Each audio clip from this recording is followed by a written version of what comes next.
Hey Reject Nation, it's the weekend. I guess I'm spending it here with Hershey on Easter to celebrate the resurrection of Christ and the Easter Bunny who raised him from the dead. We're gonna do some movie news of the week. This is just for us people. We like doing it. And Rosa Parra, she really loves these too. Before we do that, we wanted to say thank you to everyone who's joined our Patreon for the month of March. Having so much fun posting over there. Thanks, guys. Over there, we do weekly Q&As. We take a question from a patron and do a full video response. Anyone who's a patron can ask us a question. And the other thing, too, is we do TV show reactions over there. Watch-alongs. I personally cover Attack on Titan and The Flash. John, he covers Riverdale, Marvel's Runaways, and Atlanta. And together, we're covering My Hero Academia, Black Lightning. And tonight, we're going to shoot some Jessica Jones Season 2. Finally hop onto that Episode 4. Woo! Yeah. Really dragging it out. Yeah, just like the ship. Let's hop into some movie news of the week. We got like 7 stories here. We got to make them quick. 6 stories, my bad. So the first story of the week that dropped early on. Donald Glover and FX have exited the planned animated Deadpool series. No actual confirmation as to what really happened. Donald Glover took some Twitter script stuff. What did he do, John? He wrote a script and put it on Twitter. There's been a lot of arguing as to what the direct nature of the script is, because a lot of people think like it's just too up to date to have been one of the scripts from the writing process, you know, for whatever creative differences they've been having. He did leak some pages onto Twitter, which I haven't gotten to read, but I've heard are very funny and very pointed at the Marvel Studios. I mean, we have some quotes here. We're looking at Collider's website. Collider.com. Catch our live movie trivia schmodown match against the Wildberries. Who won? You probably already know. There's actually a section here where he said out loud, for the record, I wasn't too busy to work on Deadpool. Sounds like creative differences got in the way. Yep. Donald Glover wanted to make it,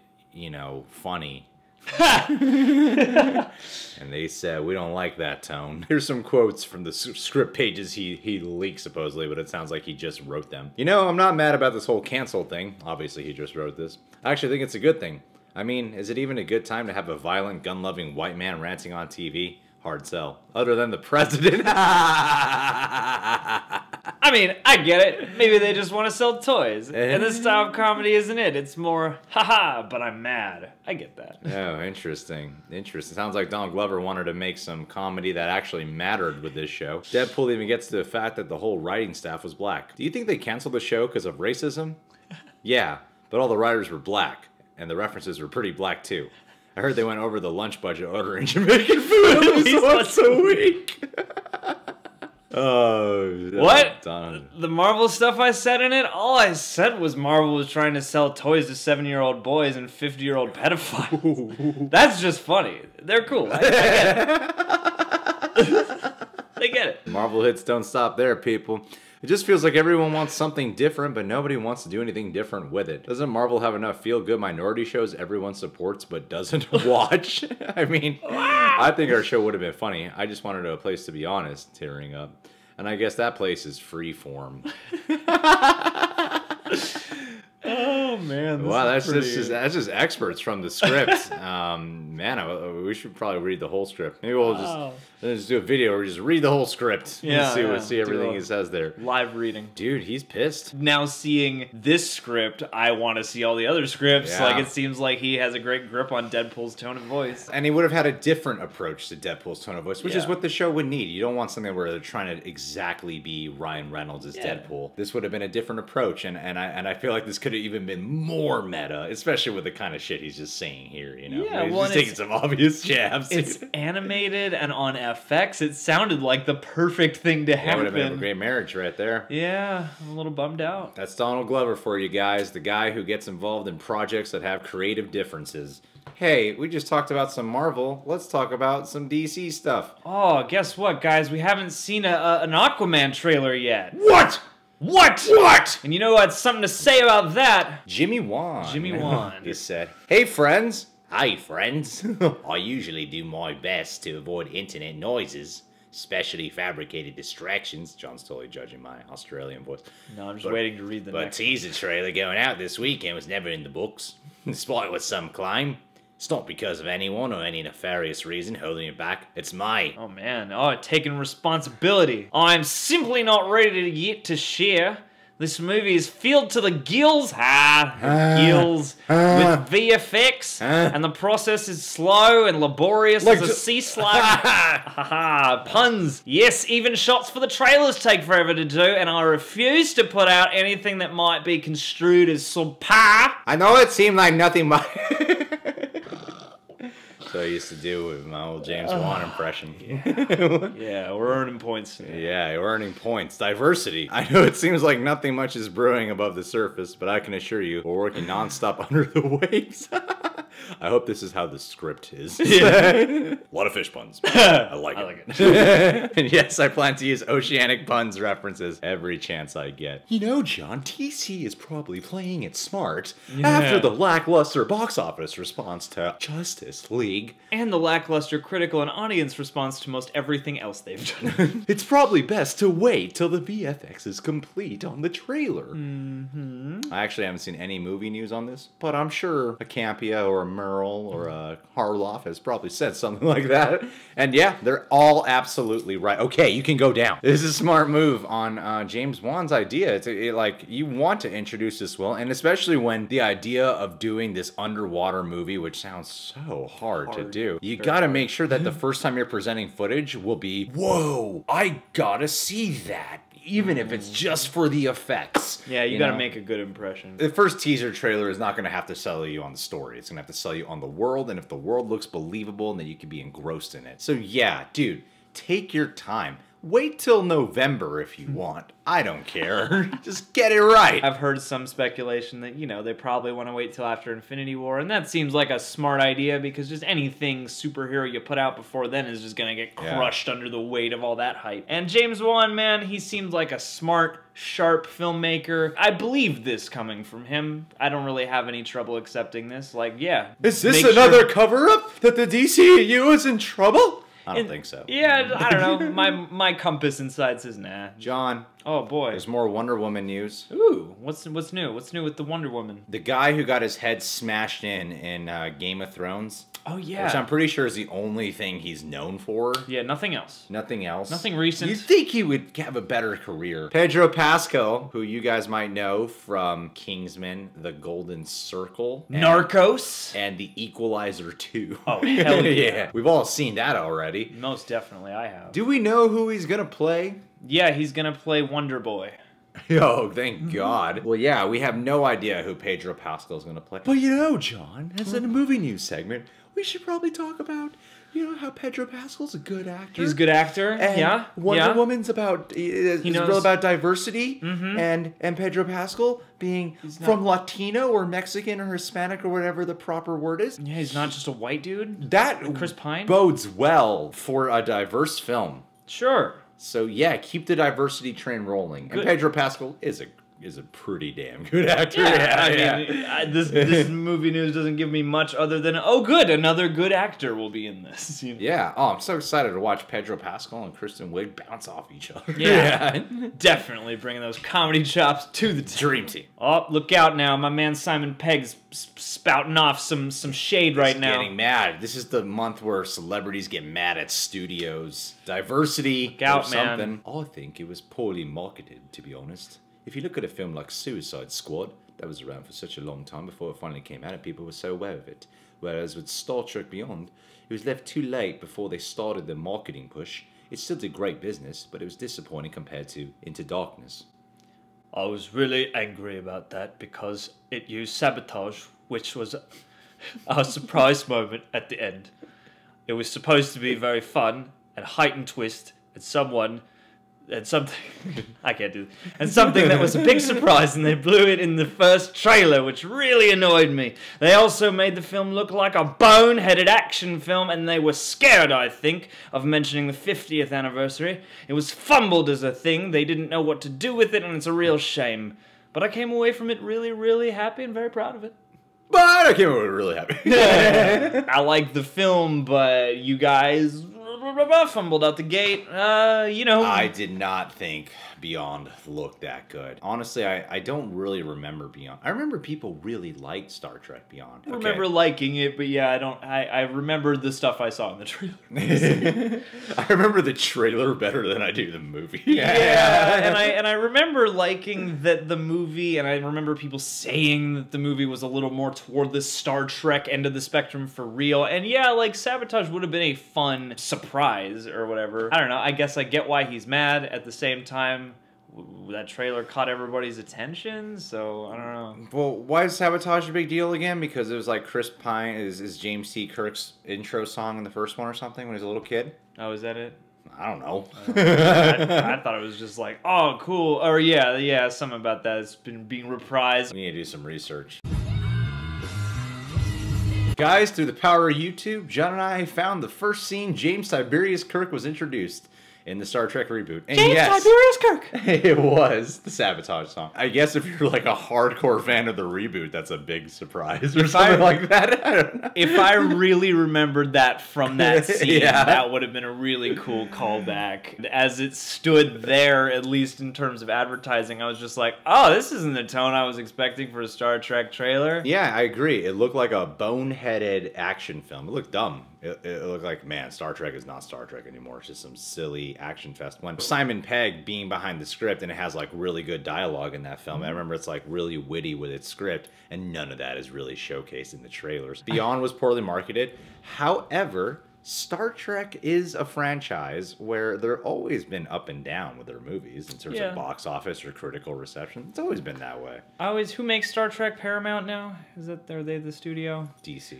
No, I was gonna say the more I think about the recent Star Trek movies, the more I get that Zack Snyder really seems like he wants to make a Batman movie, and I feel like these guys really want to make a Star Wars movie. Yeah. But they got Star Trek instead, so we're gonna make the most out of that. Yeah. Because the whole struggle of this new franchise has been like, it's kind of getting back towards what made it Star Trek, kind of. But I agree, Simon Pegg. Mark Hamill revealed that George Lucas was the one behind the sequel saga originally.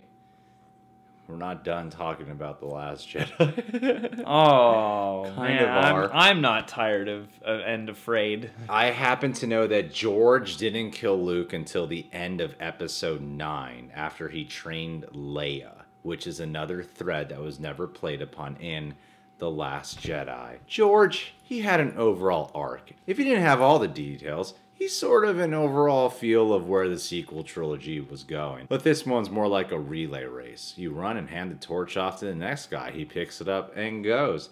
Ryan didn't write what happens in 9. He was going to hand it off originally. Colin Trevorrow, and now JJ.